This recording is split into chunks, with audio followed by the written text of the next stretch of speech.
एक बार महात्मा बुद्ध एक गांव में अपने शिष्यों सहित घने पेड़ की छांव के नीचे बैठे थे। आसपास के गांव के लोग अपनी अपनी मानसिक परेशानियां लेकर महात्मा बुद्ध के पास आ रहे थे। महात्मा बुद्ध उन सब की मानसिक परेशानियों का समाधान देते। सब लोग खुशी खुशी अपनी समस्याओं का समाधान पाकर वहां से लौट रहे थे। वहीं से कुछ दूर बैठा एक दुखी भिखारी खुद की किस्मत को कोसता हुआ बुद्ध के पास जाने वाले लोगों को देखकर यह सोचने लगा कि अभी कुछ देर पहले तो ये लोग दुखी मन से मुंह लटकाए उन महात्मा के पास गए थे और अब इतना खुश होकर कैसे वापस लौट रहे हैं। आखिर माजरा क्या है?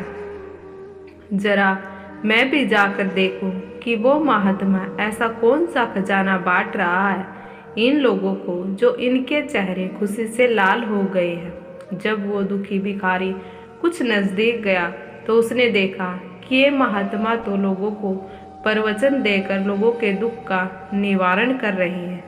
ये देखकर भिखारी के मन में भी तीव्र इच्छा हुई कि क्यों ना मैं भी अपना दुख इन महात्मा को बता दूं, मुझे भी अपने दुख का समाधान अवश्य मिलेगा। बस फिर क्या था, समाधान पाने की लालसा लिए भिखारी महात्मा बुद्ध के सामने पहुंचा और हाथ जोड़कर प्रणाम करते हुए बोला, हे महात्मा बुद्ध, मैं भी लोगों की मदद करना चाहता हूँ। मेरी बहुत इच्छा है कि मैं लोगों की मदद करूँ, लेकिन मैं मदद कैसे करूँ? मैं तो बहुत गरीब हूँ, ना तो मेरे पास धन है, ना ही कोई वस्तु जिससे मैं किसी की मदद कर सकूं। मैं चाह कर भी किसी की मदद नहीं कर सकता।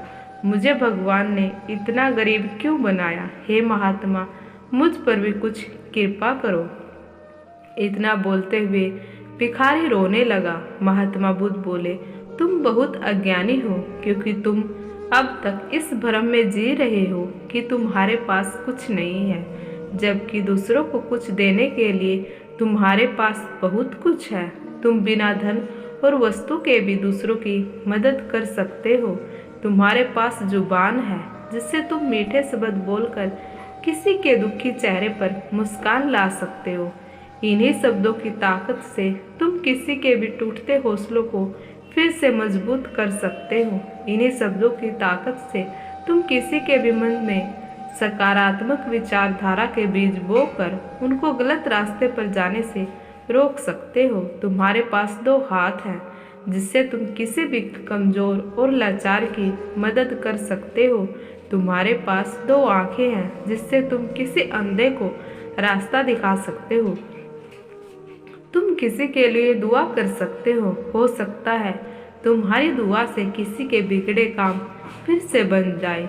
तुम किसी के अच्छे सेहत की कामना कर सकते हो, लेकिन अज्ञानतावश तुम अब तक इस बात को समझ नहीं पाए और इस भ्रम में अब तक जीते रहे कि तुम्हारे पास मदद करने के लिए कुछ भी नहीं है। किसी की मदद करने के लिए धन और वस्तु का होना अनिवार्य नहीं है। बिना धन और वस्तु के भी हम कई प्रकार से लोगों की मदद कर सकते हैं। महात्मा बुद्ध के ज्ञान भरे इन सुंदर वचनों को सुन भिखारी के चेहरे पर मुस्कान आ गई और वो खुशी से झूमता हुआ वहां से चला गया। आज के समय में ऐसे ही बहुत से लोग हैं जो यही सोच सोच कर दुखी होते हैं कि मेरे पास ये नहीं है, मेरे पास वो नहीं है, बल्कि जो है उसी में संतोष करना सीखो और बिना किसी मतलब के लोगों की मदद करो। इन्हीं से आपको परम सुख की प्राप्ति होगी। तो आपको यह महात्मा बुद्ध की कहानी कैसी लगी, प्लीज़ कमेंट करके ज़रूर बताएं। अगर कहानी पसंद आए तो प्लीज़ चैनल को लाइक करें, शेयर करें और सब्सक्राइब करना बिल्कुल ना भूलें। बेल आइकन को जरूर प्रेस कर लें और वीडियो को अंत तक देखने के लिए आप सभी का बहुत बहुत धन्यवाद।